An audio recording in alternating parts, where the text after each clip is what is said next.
आज तुम्ही मुख्यमंत्री देवेंद्र फडणवीस यांची भेट घेतली, नेमकं काय कारण होतं भेटीमागचं आणि काय चर्चा झाली? ते मध्यंतरी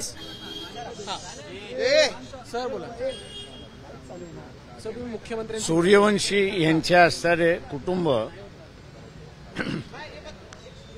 यांची भेट झाली होती।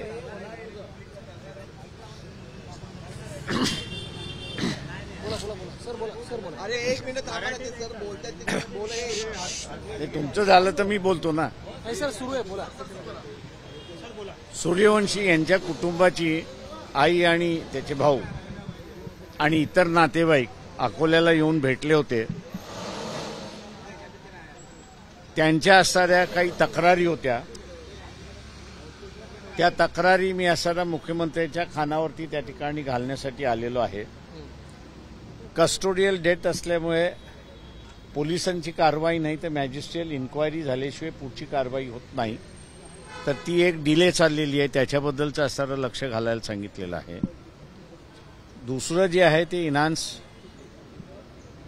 त्यांना असणारं मदत मिळाली पाहिजे होती, ती मदत त्यांना असणारं काही मिळालेली नाही। आणि बरीच जण जे आहेत त्या कुटुंबाला असणारा त्रास देतात आहेत अशी परिस्थिती आहे आणि त्या सगळ्या गोष्टी असणाऱ्या मी कानावरती घालण्यासाठी आलो होतो। अजून दोन गोष्टी होत्या। नव्या मुंबईमध्ये असणाऱ्या एका मुलीवरती असणारा अतिप्रसंग झाला होता आणि त्यांना आता त्या गावामध्ये राहायचं नाही आहे, तर त्यांनी ऑफर अशी दिली की आमची जी जागा आहे ती आम्ही सरकारला देतो, सरकारने आम्हाला नवीन जागा त्या ठिकाणी द्यावी। आणि म्हणून म्हटलं की असं जर काही असेल तर त्याचा धोरणात्मक निर्णय महाराष्ट्र शासनाने घ्यावा, तर तो मला वाटतं कदाचित मुख्यमंत्री तो धोरणात्मक निर्णय घेऊन अशा अतिप्रसंग झालेले कुटुंब जे आहेत त्यांचं स्थलांतराचा निर्णय होईल असं मी त्या ठिकाणी मानतो। ह्या काही प्रश्नांसाठी मुख्यमंत्र्यांचे भेटायला मी आलो होतो। मुख्यमंत्र्यांनी नेमकं काय आश्वासन ते मुख्यमंत्र्यांनी त्याच्यामध्ये सूर्यवंशीच्या याच्यामध्ये इन्हान्समेंट करायचं हे त्यांनी कबूल केलं, अनाउन्समेंट ते करतील। इन्क्वायरी जी चाललेली आहे ते इन्क्वायरीमध्ये सुद्धा फास्ट ट्रॅकवरती आणण्याची ह्याच्यामध्ये आहे, तर का सध्या ती जसं मी म्हणाल की पोलिसाची आहे, ह्याच्यामध्ये नाही।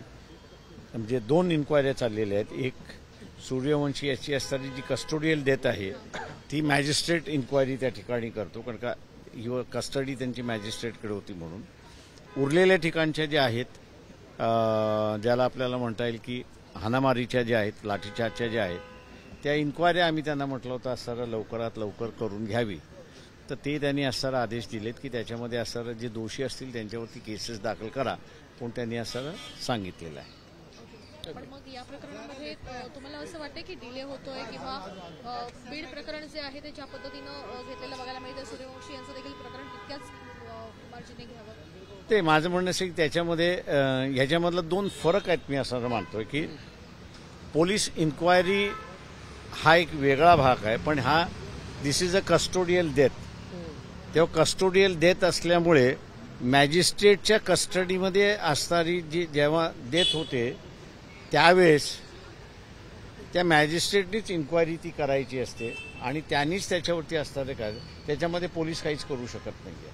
बरोबर, पण ज्या पद्धतीनं संविधानाची मोडतोड करण्यात आली त्याच्यानंतर ज्या पद्धतीचा उद्रेक बघायला मिळाला होता आणि एकूणच अनेकदा विरोध करताना अशा पद्धतीनं कस्टडी मी त्याच्यामधली असणारी आम्ही काही नावं जी आहेत ती शेअर म्हटलं की आलो होतो त्याच्यासाठीच की काही नावं आम्ही जी शेअर केलेली आहेत पोलीस डिपार्टमेंटची, त्यांची लवकरात लवकर चौकशी आपण करून घ्यावी म्हणून त्या ठिकाणी मागच्या वेळेसही आदेश दिले होते। त्याच्यामुळे मी असं म्हटलं त्याचा फॉलोअप घेण्यासाठी कोणाला तरी आपण नेमा, तर ते फॉलोअप घेण्यासाठी कोणाला तरी नेमतील अशी परिस्थिती आहे। होय, त्या ज्युडिशियल कमिटीज गठीत होईल त्याच्यामध्ये।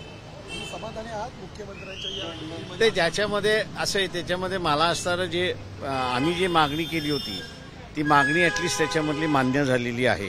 त्या ह्याच्यामध्ये कस्टोडियल डेथची जी आहे इन्क्वायरी ती ज्युडिशियल मॅजिस्ट्रेटकडे असल्यामुळे ते ज्युडिशियल मॅजिस्ट्रेट पुढे आम्ही असणारं त्या ठिकाणी करतोय। आम्ही फक्त एवढंच म्हटलंय की गव्हर्नमेंटच्या वतीने जे कोणी ॲडव्होकेट नेमलेले आहेत त्यांना आपण असणारा कोर्टाला रिक्वेस्ट करायला सांगा की लवकरात लवकर ती कंप्लीट करण्यात यावी। सर, एक वेगळा विषय होता, मराठी भाषेला अभिजात दर्जा देण्यासंदर्भात जो निर्णय झाला त्याचा अध्यादेश आता आज केंद्राने जारी केलेला आहे. तुमची पहिली प्रतिक्रिया काय? मराठीला आता तरी कुठेतरी मानाचं स्थान मिळताना दिसतंय का? भाषा आणि मातृभाषा म्हणून एक अभिमान आहे आणि तिचा घरगुती याच्यामध्ये वापर झाला पाहिजे याच्याबद्दल मी म्हणत नाही.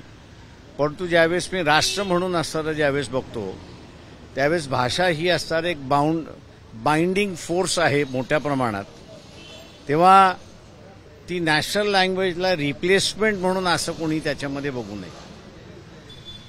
ती आपली घरगुती भाषा आहे, नॅचरल भाषा आहे, असंच तिला फक्त संबोधावं अशी माझी विनंती आहे त्याच्यात. थँक्यू.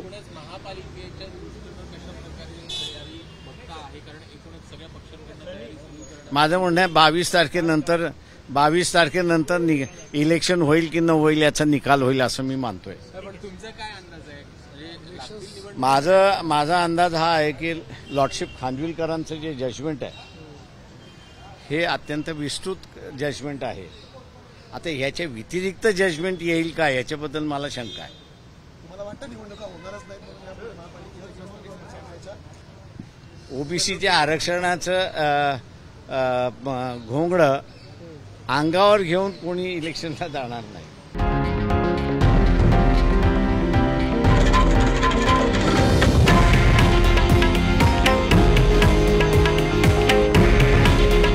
हे आहे देशातील नंबर 1 न्यूज नेटवर्क आणि आपण पाहत आहात TV9 मराठी.